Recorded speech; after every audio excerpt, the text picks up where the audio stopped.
Ok,សួស្តីអ្នកនាងសូមមកកាន់វគ្គសិក្សាកម្មសិក្សារបស់យើងតោះគ្នាឥឡូវគឺយើងជួបគ្នានៅក្នុងវីដេអូទី1យើងនឹងណែនាំនេះពីការបើកកម្មវិធី Word អូខេអញ្ចឹងនៅក្នុងកម្មវិធី Word យើងមានបាទ icon របស់វាមួយ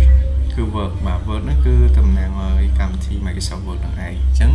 គឺពណ៌ខៀវអញ្ចឹងអ្នកគ្នាបើកអ្នកគ្នាអាចទី1បាទមកស្ដាំយកពី Open តែម្ដងក៏បានដែរណាមកស្ដាប់យើង open យើងបើកបានណាទី1អូខេទី2យើងករណីដែលវាអត់មាននៅលើនឹងមកវាអត់បង្ហាញណាបាទករណីបាត់ចេះឥឡូវពីខ្លះយើងមានករណីបាត់បាទករណីបាត់ខ្ញុំធ្វើបាទនេះបាត់ចេះហ្មងហើយមើលកម្មវិធីនេះអត់ឃើញទេអញ្ចឹងយើងអាចចូលកន្លែងនេះ button search របស់យើងនេះបាទហើយយើងវាយពាក្យថា Word W O R Dវានឹងឃើញ app work មកហើយអញ្ចឹងយើងចូលពី open ទៅយើងបើកបានណាបាទអានេះគឺវិធីទី2អូខេវិធីសាស្ត្រទី3ដែលអ្នកនរ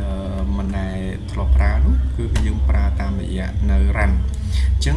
អ្នកនរគ្នាអាចចុចទៅលើ keyboard នៅលើ keyboard របស់យើងនេះប្រើ shortcut key ទៅគឺ window ជាមួយនឹងអក្សរ O បាទដោយសារតែ computer របស់ខ្ញុំ code keyboard ហើយ code keyboard window ហ្នឹងអញ្ចឹងខ្ញុំអាចចុចបានទេប៉ុន្តែខ្ញុំអាចវាយកន្លែង search ហ្នឹងបានវាយពាក្យថា run ទៅគឺវានឹងចេញហើយអញ្ចឹងតោះតែខ្ញុំចុចពាក្យថា open run ហ្នឹងទៅបានវាបើក run ឲ្យណាប៉ុន្តែបើអ្នកនរគ្នាមិនតអ្នកគ្នាអត់ code window ដូចខ្ញុំទេ keyboard window ទេអ្នកគ្នាចុច window មួយអក្សរ O មកវាមកដល់កន្លែងហ្នឹងតែម្ដងអូខេអញ្ចឹងយើងវាយពាក្យថា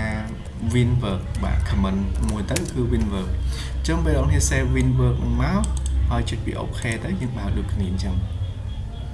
អូខេអញ្ចឹងវីដេអូទី1នេះគឺតើតើនឹងការបើកនៅ Microsoft Word មានតែប៉ុណ្្នឹងទេ